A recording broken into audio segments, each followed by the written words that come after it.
नमस्कार, आप देख रहे हैं हमारा खास कार्यक्रम मजदूर दिवस विशेष। शुरुआत करें उससे पहले मैं आपको बता दूं मजदूर दिवस मनाया क्यों जाता है। दरअसल 1886 को 1 मई को अमेरिका के शिकागो शहर में मजदूर आंदोलन हुआ था और उन मजदूरों की यह मांग थी कि हमारे मजदूरी करने का यानी हमारे काम करने का समय निर्धारित किया जाए, उसे 8 घंटे किया जाए और सप्ताह में 1 दिन हमें छुट्टी दी जाए। उससे पहले दरअसल मजदूरों को 15-15, 16-16 घंटे काम करना पड़ता था और इस बात को लेकर यह आंदोलन हुआ। और इसी आंदोलन के दौरान 4 मई को जब मजदूरों ने पुलिस को निशाना बनाकर उन पर बम फेंका तो पुलिस ने जवाबी फायरिंग की और उसमें 4 मजदूरों की मौत हो गई और कई मजदूर, सैकड़ों मजदूर घायल हो गए। उसके बाद जब 1890 में एक कॉन्फ्रेंस हुई मजदूर संगठनों की, उसमें यह तय किया गया कि 1 मई का दिन मजदूरों को समर्पित कर दिया जाए और तब से मजदूर दिवस की शुरुआत हुई और भारत में मजदूर दिवस मनाने की शुरुआत हुई 1 मई 1923 को। पूरे विश्व में इसे मनाया जाता है, अलग अलग तरीके से मनाया जाता है, कहीं पर छुट्टी होती है, कहीं सेलिब्रेशन होता है और इस दिन को श्रमिक एकता के रूप में भी श्रमिक संगठन मनाते हैं। और आज हमारे साथ स्टूडियो में इसी पर चर्चा करने के लिए कि वर्तमान में श्रमिकों की क्या स्थिति है, मजदूर दिवस का क्या औचित्य है, मजदूर दिवस का कितना फायदा श्रमिकों को हो रहा है, हमारे साथ स्टूडियो में हैं 2 मेहमान हमारे साथ गोपी किशन जी हैं जो जोधपुर में जिन्हें कहें कि श्रमिकों की बात हो और गोपी किशन जी का जिक्र न हो, ऐसा हो नहीं सकता। सर, आपका बहुत बहुत स्वागत है। और हमारे साथ परमानंद जी हैं जो NWRU मेंस ब्रांच में ब्रांच अध्यक्ष हैं, आपका बहुत बहुत स्वागत। धन्यवाद। गोपी किशन, सबसे पहले आप दोनों को तो मजदूर दिवस की बहुत बहुत शुभकामनाएं। और सर, शुरुआत में आपसे करूंगा, 1 मई को मजदूर दिवस मनाया जाता है, आप लोग बहुत पहले से तैयारी भी करते हैं, श्रमिक संगठन हैं, सारे मिलकर इसको श्रमिक एकता का प्रदर्शन भी करते हैं। सबसे पहले आज आपको क्या लगता है मजदूरों की क्या स्थिति है, श्रमिकों की वर्तमान में, हम अगर देश की बात करें, क्या स्थिति मानते हैं? सबसे पहले तो मैं आपको धन्यवाद देना चाहूँगा अस्थाना जी कि आपने इस विषय को महत्व दिया और मैं बरसों से देखता आ रहा हूँ कि आप इस विषय को काफ़ी महत्व देते हैं। आपने जो बात कही है कि मजदूरों ने शिकागो के शहर में जिस तरीके से इस आंदोलन को शुरू किया, उस समय एक ऐसा था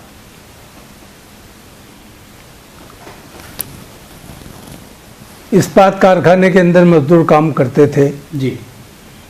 और इस्पात कारखानों में काम करने के समय मजदूर जब अपने काम पर जाता था, बच्चा सोया रहता था और जब वापस काम से लौटता था तो बच्चा सोया ही मिलता था। वो बच्चा अपने पिता को नहीं समझ पाता था और पिता अपने बच्चे का प्यार नहीं कर पाता था। एक बहुत बड़ी दुर्दशा थी, काम के घंटे तय नहीं थे और सामाजिक सुरक्षा भी नहीं थी। जब उन्होंने एक मांग रखी सरकार के सामने तो वहाँ के पूंजीपति वर्ग ने एक बहुत बड़ी मजाक उड़ाई कि ये मजदूर क्या संगठित हो जाएंगे। लेकिन मैं आपसे निवेदन करना चाहूँगा कि वर्तमान समय जो आज है वो उससे काफ़ी दूर नहीं है। वर्तमान समय में भी किताबों के अंदर तो काम के घंटे 8 लिखे हुए हैं जी, लेकिन मजदूरों से काम 8 घंटे से भी ज़्यादा लिया जाता है। उसकी मजबूरी ये है कि एक तो छोटे कल कारखाने तबाही की ओर चले गए, मजदूरों के पास में रोजगार बचा नहीं और रोजगार जो भी मिल जाता है उसकी मजदूरी पूरी नहीं मिल पाती। मैं पिछले 40-45 साल से इसी फील्ड में मैं काम कर रहा हूँ। उस समय हमारे पास में जब हमने ये शुरुआत की थी उस समय मजदूर आया करता था कि हमारा प्रमोशन नहीं हो रहा है, हमारी इंक्रीमेंट नहीं हो रही है, या हमें सामाजिक सुरक्षाएं नहीं मिल रही है। लेकिन आज जो मजदूर आ रहा है हमारे पास में, वो इस मांग को लेके आ रहा है कि मैंने साल भर काम किया, 2 महीने काम किया, 6 महीने काम किया, लेकिन मुझे मजदूरी नहीं मिली। आज वो दौर मैं समझता हूँ कि 1886 का हम जब जिक्र करते हैं और शिकागो के बहादुर मजदूर जिन्होंने ए मार्केट में अपने आप को कुर्बान किया, उनका जिक्र करते हैं, तो आज का दौर भी उससे कहीं विपरीत नहीं है। आज का दौर भी उसी प्रकार है। आप देख रहे हैं सरकारी क्षेत्रों को तो करीब करीब बेच दिया गया है, प्राइवेट सेक्टर के बड़े बड़े कारपोरेट क्षेत्र खड़े हो गए हैं, और छोटे उद्योग तो मेरे ख्याल से समाप्त से हो गए। हम जोधपुर की बात करें तो कुछ समय में heavy industrial area, light industrial area और इंडस्ट्रियल एस्टेट, ये सब जगमगाया करते थे जी। लेकिन आज उसके बाद में आपने देखा बासनी फर्स्ट फेज तरक्की पर आया, फिर बाद में सेकंड फेज चमचमाने लगा, लेकिन आज आप जाके देखेंगे तो आपको वीरान नजर आएगा, क्योंकि वहाँ पर काम करने वाले लोग यहाँ से पलायन कर गए, कारखाने बंद हो गए।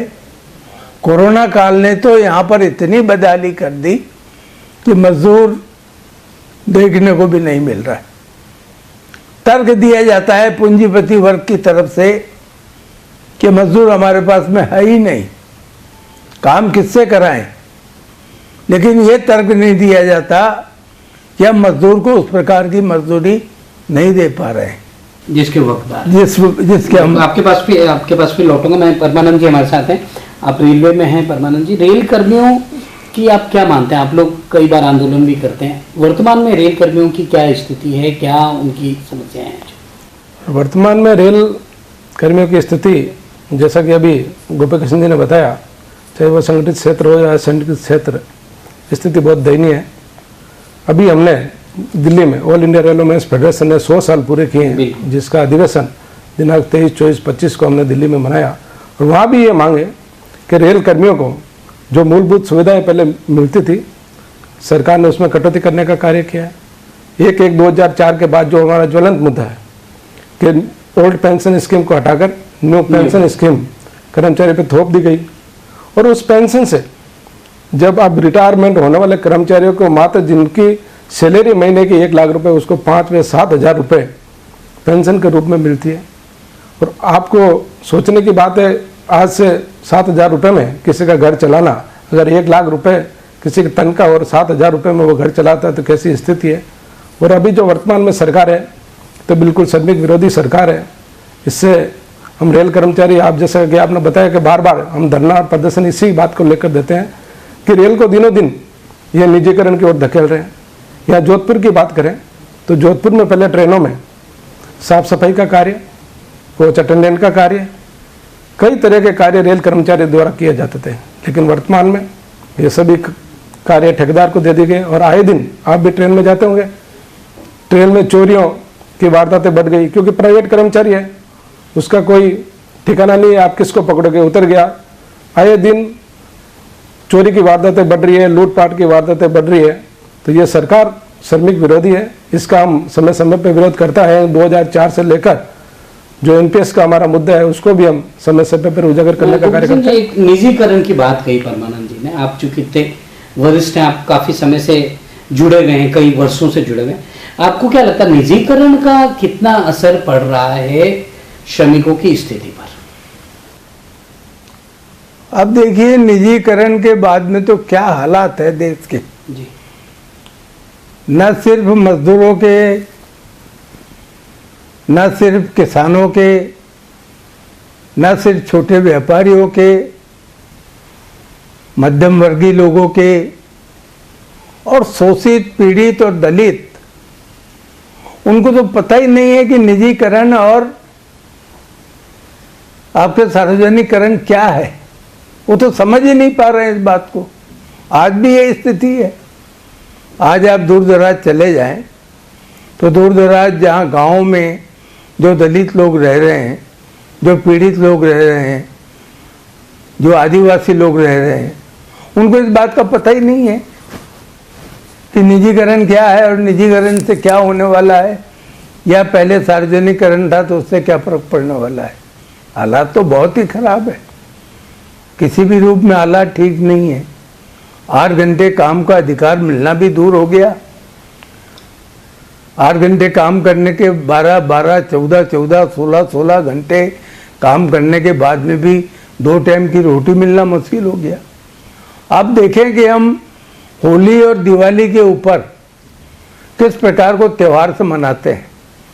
आपको याद होगा कि दिवाली के, आप जानते भी हैं अच्छी तरह, दिवाली के समय एक धनतेरस आया करती है। धनतेरस के ऊपर एक भीड़ लगती है कि हम सोना खरीद लें, चांदी खरीद लें, बर्तन खरीद लें। लेकिन आपको ऐसे परिवार मिलेंगे जहां पर 2 टाइम की रोटी भी नहीं मिलती उस दिन। ये इतना फर्क आ गया है। ये ऐसी स्थिति, क्या आप क्या इसका कारण क्या मानते हैं? सरकारी नीतियां? बिल्कुल नहीं थी, खास तौर से केंद्र सरकार की नीतियां। और उसके बाद में आप देख लीजिए, पिछली सरकार ने, जब ये मनमोहन सिंह जी की सरकार ने आर्थिक उदारीकरण नीतियां लागू की, उसके बाद में सरकार बदल गई और सरकार के अंदर एक आंदोलन भी हुआ अन्ना हजारे के नेतृत्व में। उस समय कह रहे थे भ्रष्टाचार है, महंगाई है, बेरोजगारी है, दुनिया भर की बातें की जाती थी, लोकपाल नहीं है। तो आज तो आप देख लीजिए, न तो लोकपाल है, न महंगाई दूर हुई, न बेरोजगारी दूर हुई, और स्थिति बद से बदतर हो गई। आज तो बिल्कुल ही हालात खत्म हो गए। आज तो आप आवाज ही नहीं कर सकते। अगर आपने बोल दिया प्राइम मिनिस्टर के खिलाफ या किसी सरकार के खिलाफ में आपने कुछ बोल दिया तो ईडी तैयार है, सीबीआई तैयार है, न जाने कितनी प्रकार की एजेंसियां हैं जो आपको इस बात को करने भी नहीं देगी। मुख्य रूप से जो लोकतंत्र है हमारा, वो लोकतंत्र ही समाप्त होता जा रहा है। जो धर्मनिरपेक्षता की हम जो बात करते थे कि हम धर्मनिरपेक्ष हैं, हम सभी जाति धर्म का और सभी धर्मों का हम प्यार करते हैं, मोहब्बत करते हैं, सबको मानते हैं, अब तो सारा खत्म हो गया।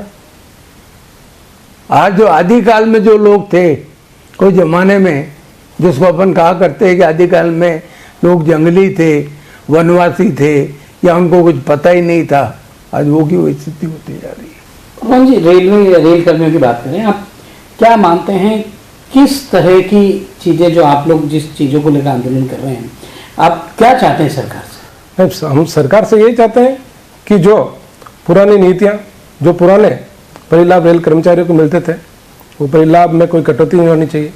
ठीक है, हम सरकार का विरोध नहीं करते, लेकिन जो हमारी नीतियों में वो बदलाव कर रहे हैं और हमारे जो अधिकार, जो आज से नहीं 1853 से जब से रेल चली है तब से हमें मिले हुए हैं, उस पर अगर वो कुठाराघात करने की कोशिश करते हैं तो हमें मजबूरन आंदोलन करना पड़ता है। और अभी एआरएफ के हमने अधिवेशन में ये तय किया कि चुनाव होने के बाद अगर सरकार हमारी बातों पर ध्यान नहीं देती है तो हम पूरे भारत में हड़ताल करने का मानस भी बना। प्रमुख मांगे क्या है?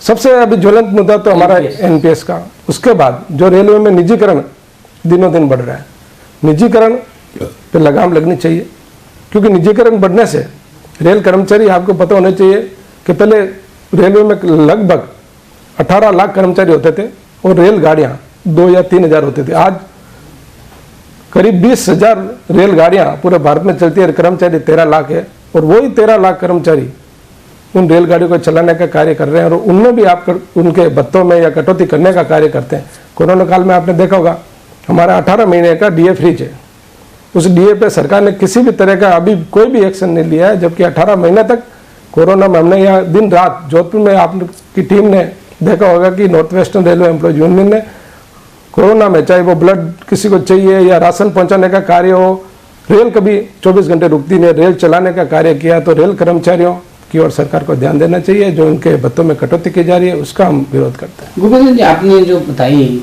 आज श्रमिकों के सामने जो स्थिति है, इसमें सुधार कैसे किया जा सकता है? क्या सुझाव है आपके पास इसके? इसका सुधार का एक ही कारण है, मजदूर आंदोलन खड़ा हो। जो मजदूर आंदोलन 1980 के पहले जवानी पर था वो आज जवानी पर नहीं है, और जो सरकार की नीतियां हैं उससे जो दमन हुआ है उससे मजदूर आंदोलन दब गया। मजदूर आंदोलन जब तक खड़ा नहीं होगा, जब तक कुछ भी नहीं होगा, जवानी के ऊपर मजदूर। सरकार से क्या उम्मीद करते हैं? क्या मतलब सरकार से क्या मांग करते हैं? सरकार से मांग तो यही है कि 8 घंटे काम का अधिकार हमको बराबर मिले, हमारा वेतन बढ़ाया जाए, वेतन भत्ते हमारे बढ़ने चाहिए, महंगाई पर रोक लगनी चाहिए, बेरोजगारी भी खत्म होनी चाहिए।